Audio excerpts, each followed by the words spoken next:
Perselisihan Nyi Blorong dan Siluman Buaya Putih. Persiapan untuk balas dendam ke Renggaseta. Setelah berhasil menaklukkan berbagai kerajaan siluman, Renggaseta berdiri tegak di puncak kekuasaan. Tahta yang kini ia duduki adalah simbol dari kekejaman dan ketidakadilan yang ditebarnya di seluruh penjuru wilayah siluman. Dengan kekuatan mistis yang diperolehnya selama perebutan kekuasaan, ia memerintah dengan tangan besi. Setiap perintahnya adalah titah yang harus dipatuhi tanpa pertanyaan. Kerajaan-kerajaan siluman yang ditaklukkan tidak lagi memiliki otonomi. Para pemimpin kerajaan yang dulu berdiri tegak kini terpuruk di bawah kendali Renggaseta. Mereka dipaksa untuk menyerahkan sumber daya kerajaan mereka dan melayani Renggaseta dengan penuh ketakutan. Siapapun yang berani menentang atau bahkan meragukan keputusannya akan dihukum mati secara brutal di hadapan umum. Mayat-mayat para pemberontak dibiarkan tergantung di gerbang kerajaan sebagai peringatan bagi siapa saja yang berani melawan. Renggaseta memanfaatkan kekuatannya untuk memperlakukan makhluk-makhluk gaib dan siluman sebagai budak. Mereka dipaksa untuk bekerja di bawah ancaman, memenuhi setiap kebutuhan istana Renggaseta yang semakin mewah dan berlebihan. Dia menguras kekayaan dari kerajaan-kerajaan yang ditaklukkan dan membangun istana megah dengan segala kemegahan dunia gaib. Namun, kemewahan itu tidak menutupi ketakutan yang menyelimuti seluruh wilayah. Di balik kekejaman yang ditunjukkannya, Renggaseta semakin tenggelam dalam kesombongan. Dia merasa tak terkalahkan, yakin bahwa tidak ada yang mampu mengancam kekuasaannya.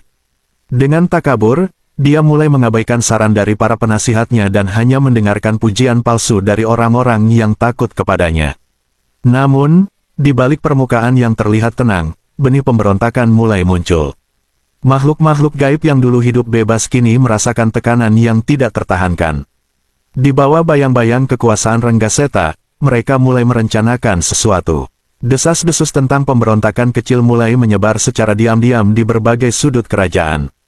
Beberapa kerajaan yang tersisa mulai bersekutu diam-diam, mencari celah untuk melawan sang tiran. Pemberontakan pertama yang muncul di bawah kekuasaan Renggaseta datang dari sekelompok kecil siluman yang tinggal di pinggiran wilayah kerajaannya. Mereka merasa tidak tahan lagi hidup di bawah tirani, dipaksa menjadi budak, dan diperlakukan tanpa martabat.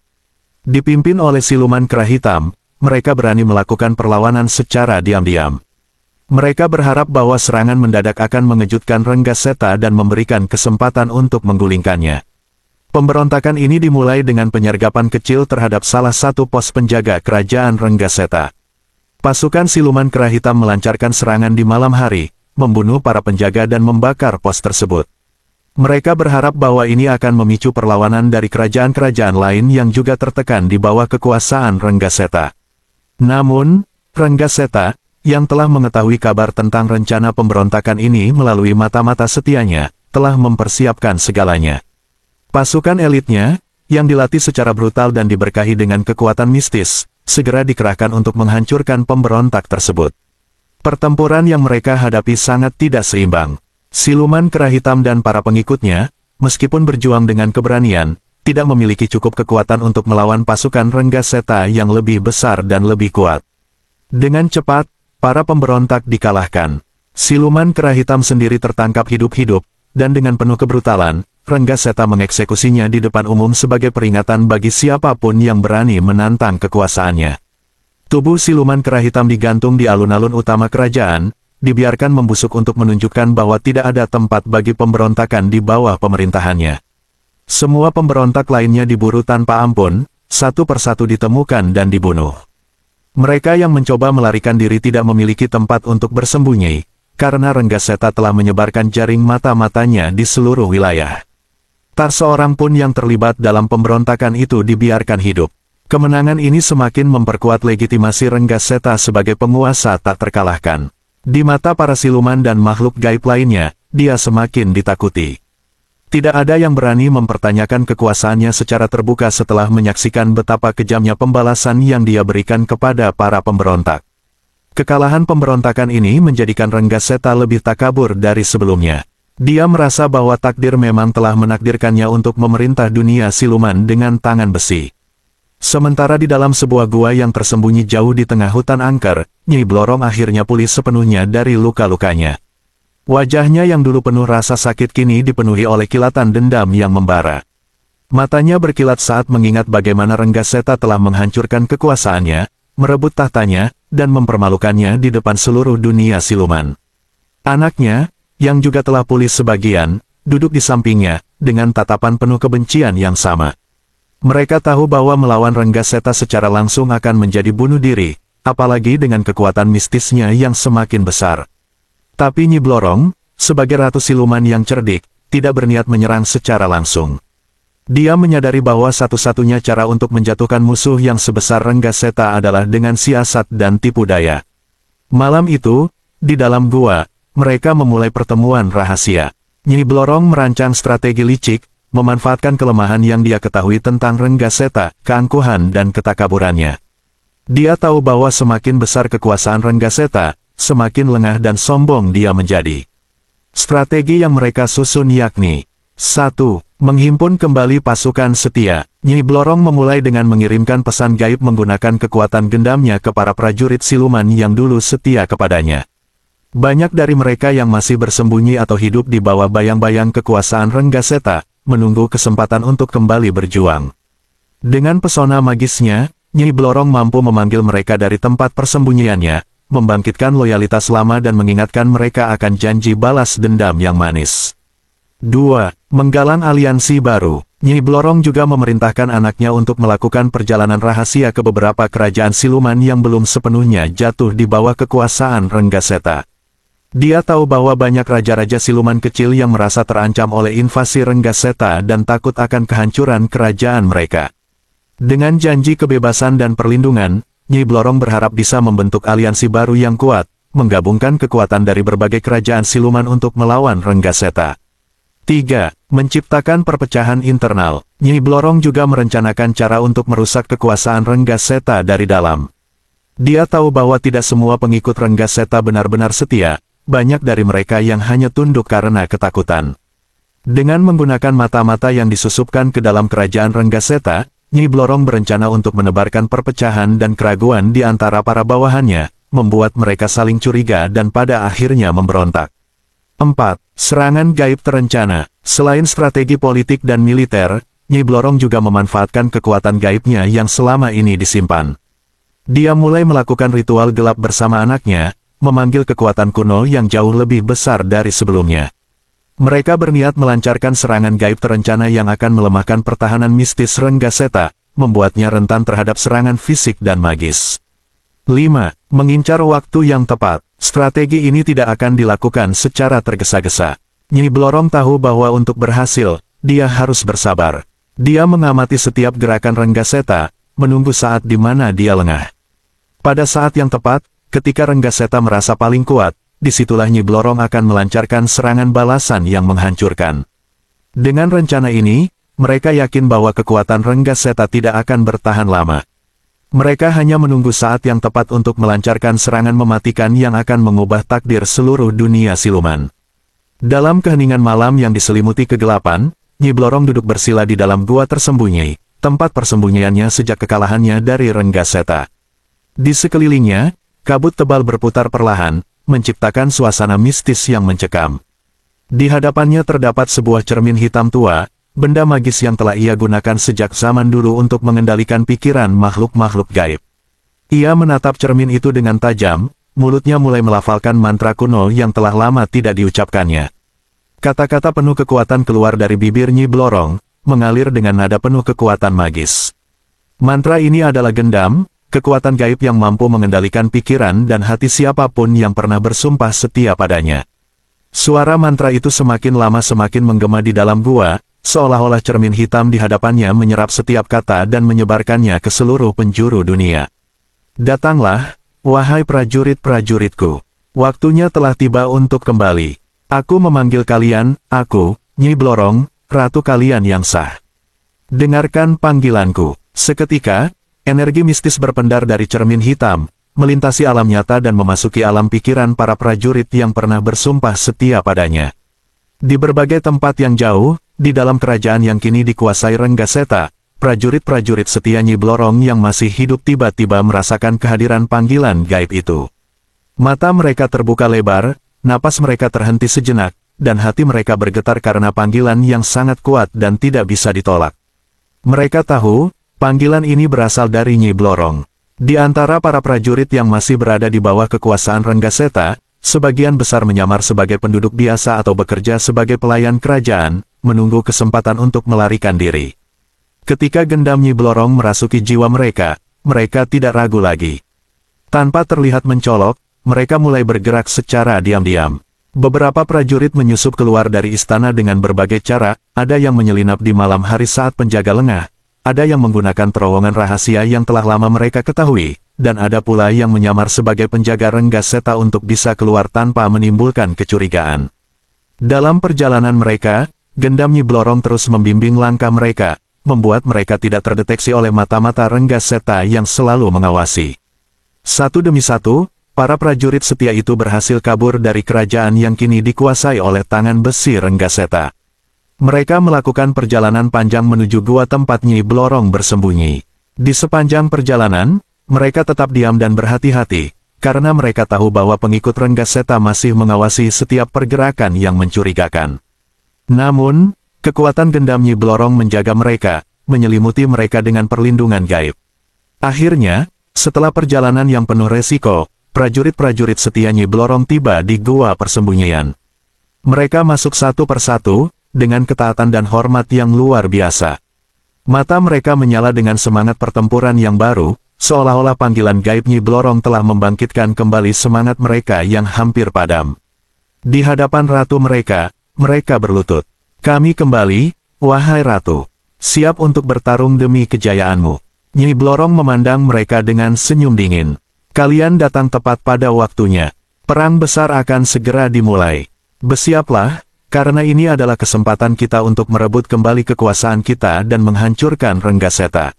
Dengan prajurit-prajurit setianya yang kini berkumpul di sekelilingnya, Nyi Blorong mulai menyusun rencana lebih matang untuk merebut kembali tahtanya. Dengan pasukan yang semakin kuat, Nyi Blorong yakin bahwa waktunya untuk balas dendam sudah dekat. Nyi Blorong, yang telah menyusun kekuatan di persembunyiannya, menyadari bahwa untuk melawan kekuatan besar Renggaseta, dia membutuhkan aliansi yang lebih kuat. Meskipun dendam membara dalam hatinya, dia tahu bahwa hanya dengan cerdik memanfaatkan kelemahan Renggaseta, ia dapat merebut kembali kekuasaannya. Di gua tempat persembunyiannya, Nyi Blorong memanggil beberapa prajurit kepercayaannya. Mereka adalah prajurit-prajurit yang setia sejak masa kejayaannya, yang tahu cara bergerak dalam bayang-bayang tanpa terdeteksi. Kalian harus membawa pesan ini ke kerajaan-kerajaan siluman lain. Mereka yang telah ditindas oleh Renggaseta, mereka yang hidup dalam ketakutan, akan melihat ini sebagai kesempatan untuk bangkit. Katakan pada mereka bahwa aku menawarkan kebebasan, kebangkitan, dan kesempatan untuk merebut kembali kehormatan mereka, ujar Nyi Blorong dengan suara dingin namun penuh tekad. Para prajurit itu bersiap, mengenakan jubah hitam yang menyelimuti tubuh mereka, dan masing-masing membawa gulungan pesan yang ditulis dengan tinta darah, simbol kekuatan magis Nyi Blorong. Dengan cepat, mereka menyelinap keluar dari gua, menuju berbagai kerajaan siluman yang berada di bawah penindasan Renggaseta.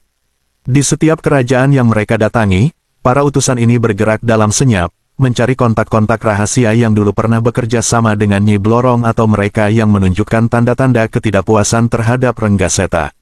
Dalam kegelapan malam, mereka menyampaikan pesan penting dari Sang Ratu.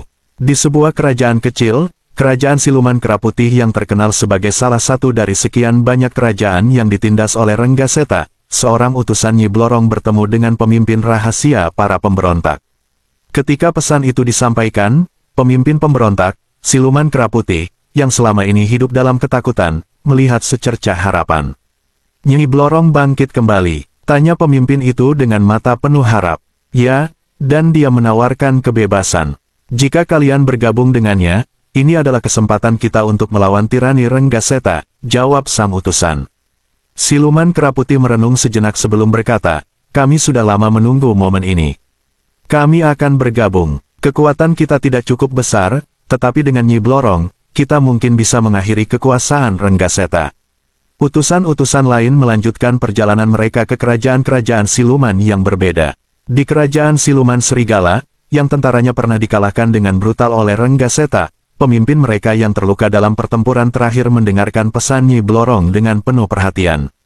Kau bilang dia akan memberikan kami kebebasan. Tanyanya dengan nada skeptis. Benar, jawab utusan itu. Dia tahu penderitaan kalian di bawah kekuasaan Renggaseta. Aliansi dengan Nyi Blorong akan memberikan kalian kesempatan untuk meraih kebebasan yang sesungguhnya. Hanya bersama kita bisa menumbangkan tirani. Pemimpin siluman serigala mengangguk pelan. Aku akan mengirim pasukanku. Namun, katakan padanya, jika dia gagal, kami tidak akan memberi ampun. Satu persatu, kerajaan-kerajaan kecil yang ditindas oleh kekuasaan Renggaseta mulai bergabung dengan Nyi Blorong. Mereka merasakan kesempatan untuk membebaskan diri dari kekejaman yang telah mereka alami selama ini. Nyi Blorong, dengan kecerdasannya, tidak hanya menggunakan kekuatan magisnya, tetapi juga ketidakpuasan dan rasa takut yang sudah lama bersemai di antara para penguasa siluman lainnya. Dia menjanjikan mereka lebih dari sekadar kebebasan, dia menjanjikan kekuatan dan kehormatan, sesuatu yang telah lama mereka hilangkan di bawah pemerintahan Renggaseta. Setiap kerajaan yang bergabung membawa pasukan mereka, memperkuat aliansi Nyi Blorong sedikit demi sedikit. Dalam waktu singkat, aliansi yang dibangun oleh Nyi Blorong tumbuh semakin kuat. Pasukan dari berbagai kerajaan berkumpul di markas rahasia Nyi Blorong, bersiap untuk melancarkan serangan besar-besaran ke Renggaseta. Kekuatannya semakin menguat, dan pasukan setia Nyi Blorong yang dulu berserakan, kini berkumpul kembali untuk melawan sang tiran yang telah mengambil alih kerajaan mereka. Di sebuah lembah tersembunyi yang terlindungi oleh kabut tebal dan sihir kuno, Nyi Blorong dan para sekutunya mulai mempersiapkan pasukan mereka. Lembah itu dulunya merupakan tempat keramat bagi siluman-siluman kuat, dan sekarang menjadi markas rahasia bagi pasukan aliansi yang hendak menggulingkan Renggaseta. Di sana, Nyi Blorong dengan teliti melatih prajurit-prajuritnya, mempersiapkan mereka untuk pertempuran yang tak hanya fisik, tetapi juga penuh dengan sihir dan tipu muslihat. Latihan dimulai sejak matahari belum terbit, ketika para prajurit berbaris dalam formasi di tanah yang lembab. Di bawah pengawasan ketat Nyi Blorong dan jenderal-jenderalnya, mereka digembleng dengan keras. Suara teriakan komando terdengar di seluruh lembah saat mereka melatih ketangkasan bertarung, mengasah ketajaman senjata, dan memperkuat tubuh mereka untuk menghadapi kekuatan brutal Renggaseta. Namun, latihan fisik hanyalah sebagian kecil dari persiapan ini. Nyi Blorong tahu bahwa untuk mengalahkan Renggaseta, kekuatan gaib yang jauh lebih besar diperlukan. Oleh karena itu, ia mulai membuka kembali buku-buku kuno yang berisi ilmu sihir yang telah lama terlupakan. Dalam ruang-ruang tersembunyi di gua, dia mengajarkan pasukannya cara memanfaatkan kekuatan gendam, sihir ilusi, dan berbagai mantra kuno yang mampu melumpuhkan musuh bahkan sebelum mereka sempat mengangkat senjata. Di satu sisi gua, sekelompok prajurit sedang berlatih gendam, kekuatan magis yang digunakan untuk mengendalikan pikiran musuh. Nyi Blorong berdiri di tengah lingkaran prajurit, mengajarkan teknik untuk memasuki pikiran lawan dan menguasai mereka dari dalam. Fokuskan pikiran kalian, jangan biarkan emosi menguasai, karena musuh yang kuat bisa merasakan kelemahan kalian, katanya dengan suara yang dalam dan berwibawa. Dia mengarahkan salah satu prajurit untuk mencoba gendam pada prajurit lain, dan dengan mantra yang kuat, prajurit tersebut berhasil mengendalikan pikiran targetnya. Senyuman tipis terukir di wajah Nyi Blorong. Kalian akan memanfaatkan ini untuk mengalahkan musuh dengan mudah. Buat mereka berbalik melawan satu sama lain. Sementara itu, di bagian lain lembah, prajurit lain sedang berlatih sihir ilusi. Nyi Blorong telah mengajarkan cara membuat bayangan gaib yang bisa menipu pasukan lawan, menciptakan kebingungan di tengah pertempuran. Di bawah bimbingan Nyi Blorong, mereka mempraktikkan ilusi-ilusi yang menakutkan, dari pasukan bayangan yang tampak lebih besar dari yang sebenarnya, hingga sosok-sosok mengerikan yang bisa membuat musuh kehilangan fokus dan melarikan diri ketakutan. Tak hanya itu, Nyi Blorong juga melatih para prajuritnya untuk menggunakan mantra pelindung. Kalian harus melindungi diri dari serangan sihir Renggaseta, katanya sambil mengukir simbol-simbol pelindung di tanah. Ini bukan hanya soal kekuatan, tapi soal kecerdasan. Kita harus mengantisipasi setiap gerakan musuh. Para prajurit dengan tekun belajar menggambar segel-segel magis yang bisa menangkis serangan sihir dan melindungi mereka dari kutukan-kutukan Renggaseta. Latihan-latihan ini berlangsung setiap hari, di tengah keheningan malam yang sunyi.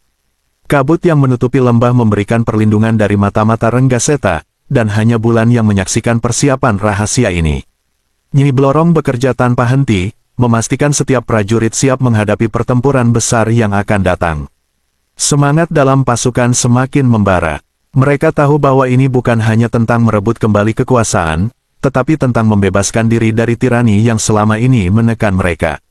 Mereka berlatih dengan tekad yang membaja, menguasai setiap teknik sihir dan gendam yang diajarkan Nyi Blorong. Prajurit-prajurit yang dulunya biasa bertarung dengan pedang kini mampu melancarkan serangan gaib yang mematikan. Dalam beberapa minggu, pasukan Nyi Blorong berubah dari prajurit biasa menjadi kekuatan gaib yang sangat terlatih, siap untuk menggempur kekuasaan Renggaseta. Mereka tidak hanya mempersiapkan diri secara fisik, tetapi juga mental dan spiritual. Mereka mengerti bahwa pertempuran ini bukanlah pertempuran biasa. Ini adalah pertempuran untuk kehormatan, kebebasan, dan kekuasaan. Dengan keyakinan penuh, mereka menunggu perintah terakhir dari Nyi Blorong untuk memulai penyerangan besar-besaran yang akan menentukan nasib dunia siluman. Dan di balik itu semua, Nyi Blorong tersenyum puas. Pasukannya telah siap, gendam, sihir, dan kekuatan gaib lainnya sudah dikuasai. Hanya tinggal menunggu waktu yang tepat untuk menghancurkan Renggaseta dan merebut kembali tahta yang selama ini menjadi miliknya. Nyi Blorong tahu bahwa kekuatan saja tidak akan cukup untuk mengalahkan Renggaseta. Untuk memenangkan pertempuran besar yang akan datang, dia membutuhkan informasi tentang kelemahan musuh, strategi perang, dan titik lemah pertahanan Renggaseta. Karena itu, dia memutuskan untuk mengirim mata-mata ke jantung kerajaan musuh, sebuah langkah yang penuh risiko namun sangat penting. Di malam yang gelap, jauh dari markas pasukan Nyi Blorong, 3 mata-mata pilihan bersiap untuk menjalankan misi berbahaya mereka. Mereka adalah prajurit-prajurit paling terlatih dan setia, ahli dalam seni penyamaran dan ilusi. Dengan dibekali mantra pelindung dan sihir yang mampu menyamarkan kehadiran mereka, mereka memulai perjalanan menuju kerajaan Renggaseta. Kerajaan Renggaseta dikenal sebagai benteng yang hampir tak tertembus. Para penjaga patuh dan disiplin, sementara aura sihir gelap yang melingkupi kerajaan membuat siapapun yang tidak berpengalaman sulit mendekat. Namun, mata-mata Nyi Blorong telah dilatih dengan sihir kuno yang bisa menembus ilusi dan penghalang magis. Mereka berjalan dalam diam, hanya suara langkah kaki mereka yang terdengar lembut di malam sunyi. Setelah beberapa hari perjalanan, mereka sampai di perbatasan kerajaan Renggaseta. Di sana, mereka menemukan penjaga-penjaga siluman yang berjaga siang dan malam. Mata-mata Nyi Blorong menggunakan kekuatan ilusi untuk menyamarkan diri sebagai pedagang yang melewati daerah tersebut. Salah satu dari mereka, seorang ahli dalam berbicara dengan lidah ganda, mendekati para penjaga dengan senyum tipis. "Kami hanya pedagang yang datang untuk menawarkan barang-barang dari desa-desa jauh," katanya dengan nada tenang, sambil menunjukkan beberapa permata yang telah mereka siapkan sebagai umpan. Para penjaga tidak curiga, permata-permata itu bersinar indah di bawah cahaya bulan, membuat mereka lupa akan tugasnya untuk mengawasi. Dengan mudah, para mata-mata itu diizinkan masuk ke dalam kerajaan. Begitu berada di dalam, mereka segera menyusup ke tempat-tempat yang tersembunyi, menghindari perhatian para penjaga dan penduduk. Kerajaan Renggaseta memang sangat teratur dan disiplin, tetapi mata-mata Nyi Blorong telah dilatih untuk memanfaatkan setiap celah. Mereka menggunakan sihir kecil untuk membuat diri mereka tidak terlihat ketika melewati daerah-daerah yang dijaga ketat. Malam demi malam, mereka berkeliling mengumpulkan informasi. Mereka mengamati patroli penjaga, mencatat pola pergerakan pasukan, dan mengawasi lokasi senjata serta perbekalan. Salah satu mata-mata berhasil menyusup ke dalam ruang strategi, di mana ia mendengar percakapan antara para panglima perang Renggaseta yang sedang merencanakan langkah-langkah pertahanan mereka. Dari percakapan tersebut, mereka mengetahui bahwa meski Renggaseta tampak kuat, ada titik lemah di pertahanan benteng utamanya, yang terletak di sisi barat. Titik ini kurang dijaga karena medan yang sulit, dan dianggap tak mungkin dilalui oleh pasukan besar. Selain itu, mata-mata Nyi Blorong menemukan bahwa Renggaseta belakangan ini jarang turun langsung ke medan pertempuran. Sebaliknya, dia lebih suka mengendalikan pasukan dari istana, mengandalkan kekuatan sihir untuk melumpuhkan musuh dari kejauhan. Informasi ini sangat berharga bagi Nyi Blorong, karena dia tahu bahwa jika bisa mengisolasi Renggaseta dari sumber kekuatannya, itu akan melemahkannya secara signifikan. Selama berhari-hari, mata-mata Nyi Blorong terus bergerak tanpa terdeteksi, mencatat segala yang mereka lihat dan dengar. Mereka bahkan berhasil menyusup ke ruang penyimpanan rahasia di istana, di mana mereka menemukan peta-peta dan dokumen-dokumen yang mengungkapkan rencana pertahanan dan penyerangan yang sedang disusun oleh Renggaseta.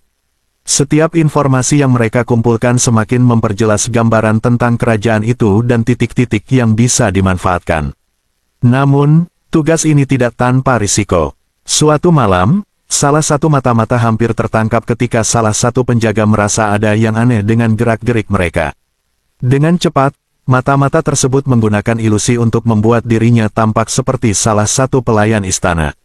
Penjaga itu bingung, akhirnya membiarkannya pergi tanpa curiga.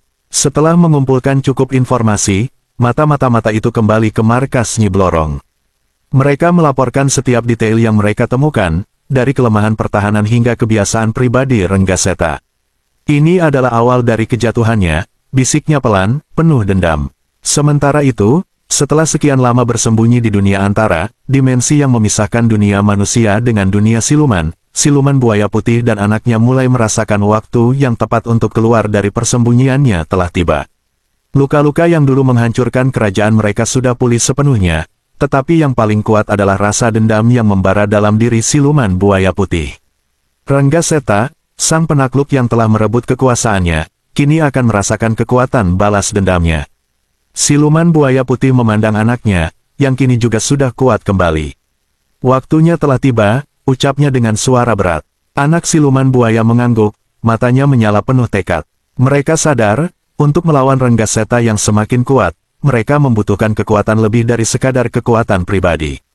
Mereka harus membangun aliansi, mengumpulkan kembali pasukan buaya yang dulu setia, dan menyatukan siluman-siluman yang tertindas oleh kekuasaan Renggaseta. Mereka mulai bergerak dalam senyap.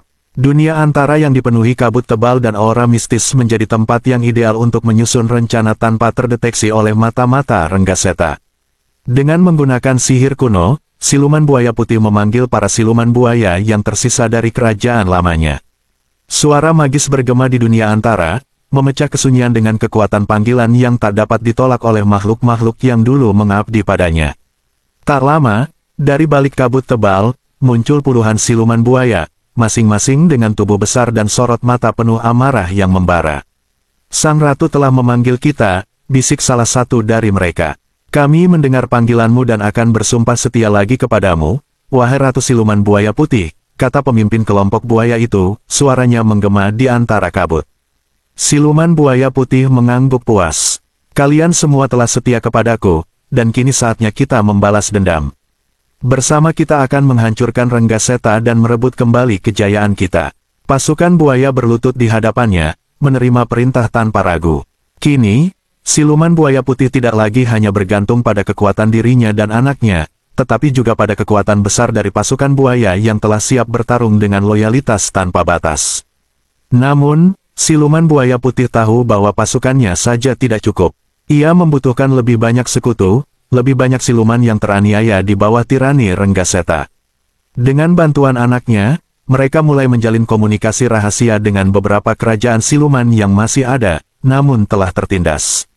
Mereka mengirimkan pesan melalui jalur-jalur rahasia di dunia antara, menghindari deteksi mata-mata Renggaseta.